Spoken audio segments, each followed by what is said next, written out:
Hello everybody, welcome to another review. Today I'm going to be reviewing the final album by Sum 41 titled Heaven X Hell. This is the end of an era for this punk band, and they pretty much wanted to go out with something special. So we have this double album, which I'm just going to get this out of the way. The album art is pretty atrocious. Like, honestly, I thought it could work, but I think seeing the text and the way it looks compared to the colouring contrast of Heaven and Hell, it just looks pretty weak. It literally is just a weird tint that they easily put onto a sky background and put some really crappy YouTube thumbnail font for the Heaven X Hell bit, which to me I just don't think even looks that even when you have more of the Heaven kind of leaning towards the Hell side, but I know it's a longer word. Anyway, let's talk about the album, because I don't think you're here to hear my review on the album art. So the album is split into two. This is Heaven being one and Hell being the other. Heaven is the softer sound, kind of bringing in some kind of classic but fresh ideas that feel, I guess, like, fresh. They don't really go for as many ambitious things for this side. I think there's still some good tracks and there's some catchy moments, but a lot of it to me just kind of feels like a mixed bag of the worst being decently good stuff to some great stuff. You're introduced with the first two tracks being familiar with, because these are the two singles, Waiting on a Twist of Fate and Landmines, which, in my opinion, they're great singles and probably some of the best that the Heaven side has to offer. The Heaven side also has some pretty good tracks, with another single being Dopamine I quite like.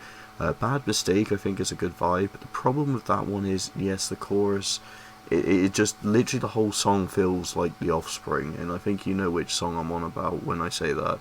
And Not Quite Myself probably is one of my favourites from this bit, but I think a lot of it just kind of feels fine in my opinion. Like, Johnny Libertine is a decent track. It's a bit short, but that's kind of the whole point of it, and I think it works. But I just don't really find the first or this part of the album to be as good. The Heaven album side is not really as strong as it could be. It just kind of feels like it's being weighed down a little bit. Some good stuff, but a lot of it just kind of feels bland in comparison to the better tracks from it, and in comparison to the Hell side of the record. I'm pretty sure the Hell side is what a lot more people are looking forward to. This one kind of brings back the earlier, louder, hard rock sound that the band used to have in some of the earlier records, especially around the era of albums like Chug. So it's nice that they kind of returned to this. This was introduced mainly with the track Rise Up being the only single from this side, and probably one of the best songs that they've released in such a while. I changed my opinion. If you watch my Discussing 2024 albums, I talked about how I'm not a big fan of Rise Up. Yeah, I don't know what I was on. I honestly will say I've completely changed, because that song is not nearly as bad as I thought. It's a really good song.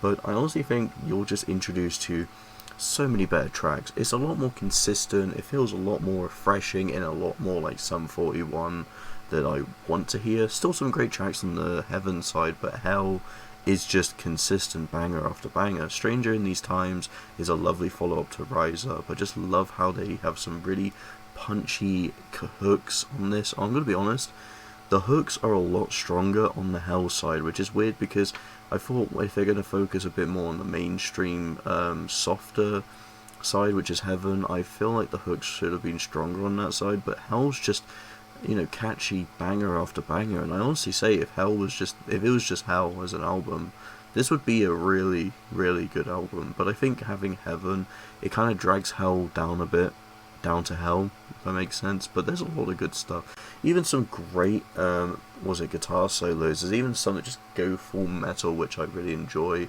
Just some lovely composition with each track, and I think It's All Me, just having this really loud energy, is just great. How the End Begins is a bit softer.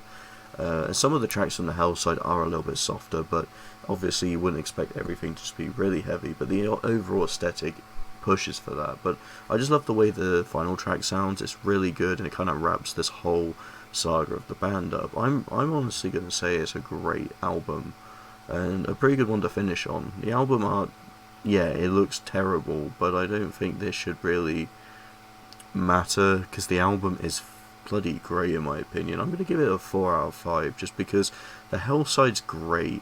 The problem that kind of drags it down from being anything higher has got to be the Heaven side, but even then, Heaven side is still worth a listen. There's still some good gold to be found in it. I just think some of the songs just feel a bit like they don't need to be there. Some of it just doesn't really stand out to me, but there's nothing I would say that is unlistenable or just meh, so it's definitely a good sign. And I even like the Painted Black cover, and trust me, last time I talked about a band that covered Painted Black, I was not very happy with the cover, so this is definitely an improvement, and I think the arrangements for it, to the way it sounds, is pretty good.